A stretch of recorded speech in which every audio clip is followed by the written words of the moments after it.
Hi guys, I'm back again today with another reaction video, and today we're reacting to a Catholic sister asked Yusuf Estes. Well, this is my first time reacting to Yusuf Estes, and she asked why he accepted Islam. So before we do start, don't forget to subscribe if you haven't already. Click that bell button to get notified whenever I do upload a video. Anyways guys, let's check this out. أعوذ بالله من الشيطان الرجيم بسم الله الرحمن الرحيم. My channel for more awesome Islam. Yes. Please state your name and occupation, then state your question. I'm Sakina D'Souza, and I'm a Catholic. I believe. Oh, guys, we have a lot of reactions from Peace TV. So let me know, is this like a channel that shows this events? Because there's a lot of talks like this that we've seen as well. So is this like annually, or is this just all the time? Brother Yusuf was a Catholic before. I would like to ask him the simple question. He was brought up like a Catholic, but what made him change? Doesn't he believe that the Messiah is true, or did he ever feel that the Catholic religion, has not brought up any Messiah and the Bible is false? I would like to just know what that means, because he said he was a Catholic before and now he has become a Muslim. What made you change? What was that storyline before? Doesn't he believe that there is a Messiah, or the Messiah had come, saved us, died on the cross? Thank you very much for a good question. I hate to disappoint you, but I wasn't a Catholic. But I was with a Catholic priest the night that he accepted Islam. And I asked him these questions you asked me.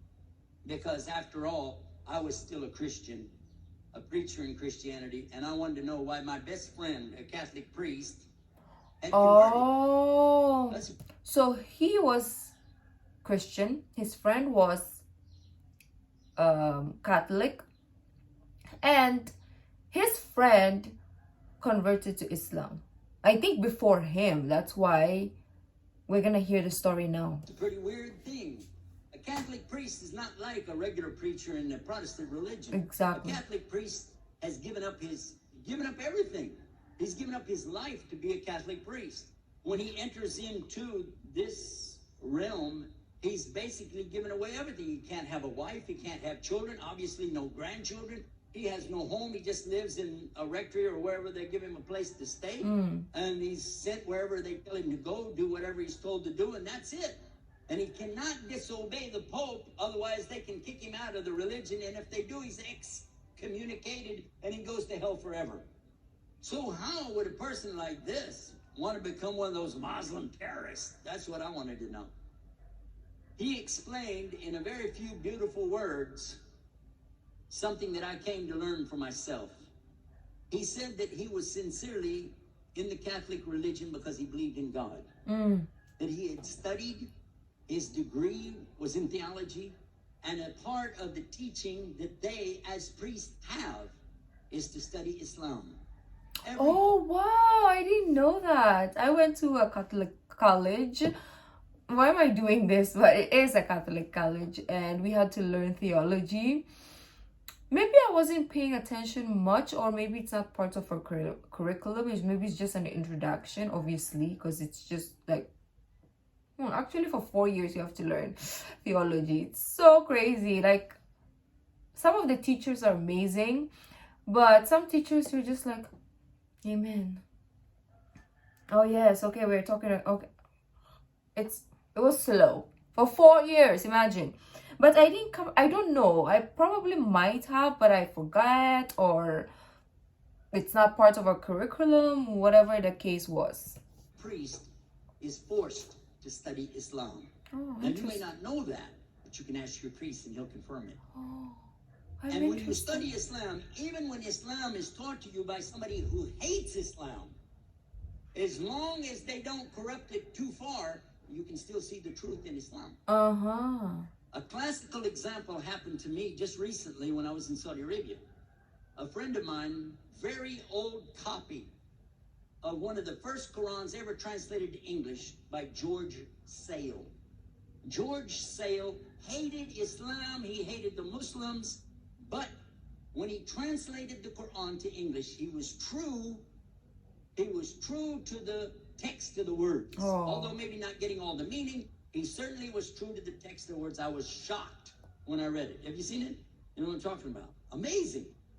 And listen to this. George Bernard Shaw, for instance, is one of many, a long list of people who read this and realized the truth of Islam. When people see the truth of Islam, it can change them if they want to be guided. If they want the truth, it can change them. You might think, I'm a Catholic, I'll never be anything but a Catholic. But I'm going to ask you a question, and I want you to be honest. This is not for you to, start a debate, but just be honest.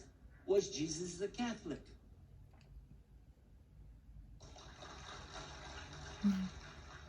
And it's not open to debate, so there's no point in opening that up because you know and I know he wasn't. The Catholic Church was in business about 300 years before Jesus was born. Oh, I didn't know that. It's on their website. Don't go like this. It's on their website. That's where I took it from. The Catholic Church was really started in Rome by Alexander the Great. Do you know what the word Catholic means? It means universal. It was the universal church. I think I knew what it means. I just forget. I'm so bad. For the Roman Empire. If you didn't join it, you could not be a Roman citizen. Mm. And it was opposed to the teachings of Judaism and opposed to the teachings of the early Christians for more than 200 and some years. And they were diametrically opposed to each other to the extent that it was the Romans killing the early Christians. Now, if you understand that and you go to their website and read, they didn't even take over Christianity until the year 325 AD. And when they did, they changed a lot of things. Again, referring to their own website. But if you want to check it in Britannica or Americana or grow your encyclopedias, go ahead and read about the Catholic Church. When in August of 325 AD at the Nicaea Council, they took over.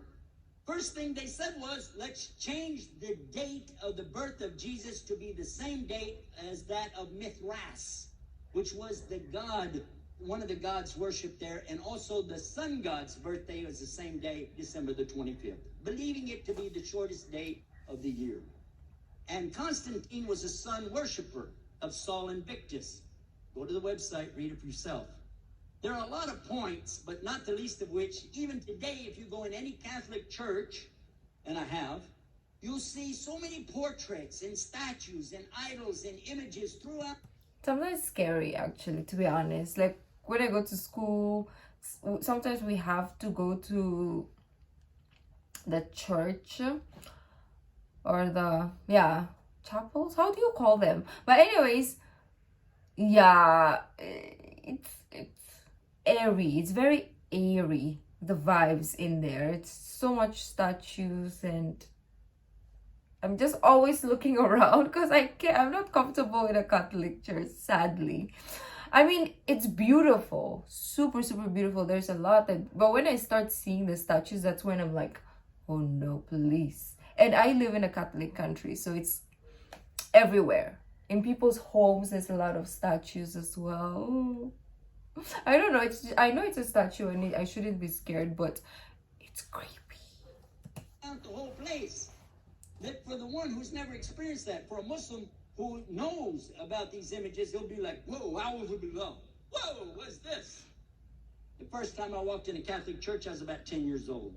I was shocked. I was shocked at the idols and statues everywhere because in the Protestant religion, we were brought up to believe that the... Yeah, that's the crazy part, because in sectors of Christianity, like my branch, which is born again / Pentecostal, it's crazy. It's so much branch and it's crazy. It's just crazy. But anyways, so in ours, we don't believe in the idols or the statues. And then you go to Catholic, which is huge, right? It's huge in the world.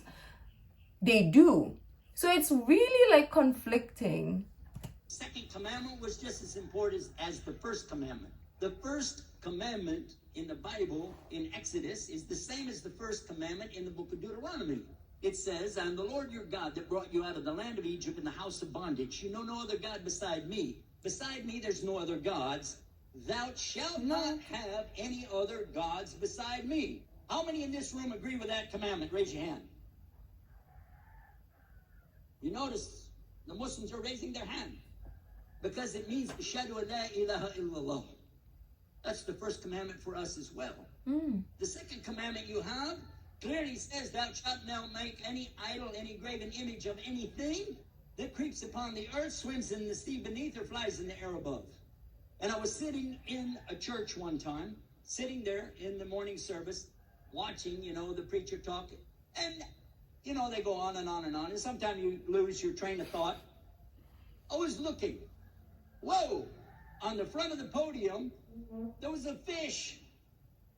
A fish. Oh. For the symbol, "Make you fishers of men."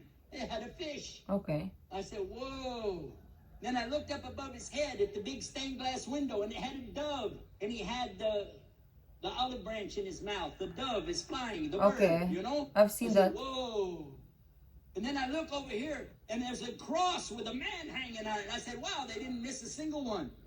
They got them all. Something walking on the earth, something swimming in the sea beneath, something flying in the air above.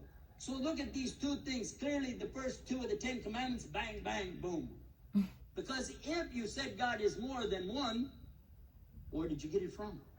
When Jesus is talking to his own companions and they ask him, what's the greatest commandment? Mark 12:29. Clear.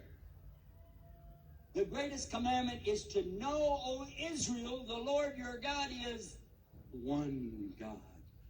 And you have to love him with all your heart, and all your mind, and all your strength. And this is no different from what Prophet Muhammad ﷺ was saying, the same thing to his people. Same thing I mentioned in the lecture. This is certainly for us the same.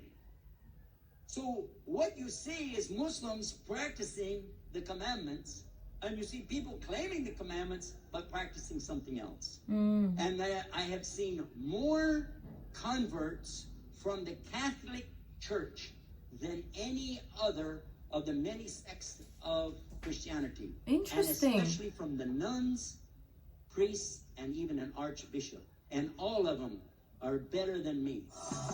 Those guys and women that I see do this, they still sacrifice their whole life to get the true message of Islam, not only to you, but to Muslims as well, because we all need to know about it. But thanks for a great question. Okay, that was really interesting. My first time, I believe, reacting to him.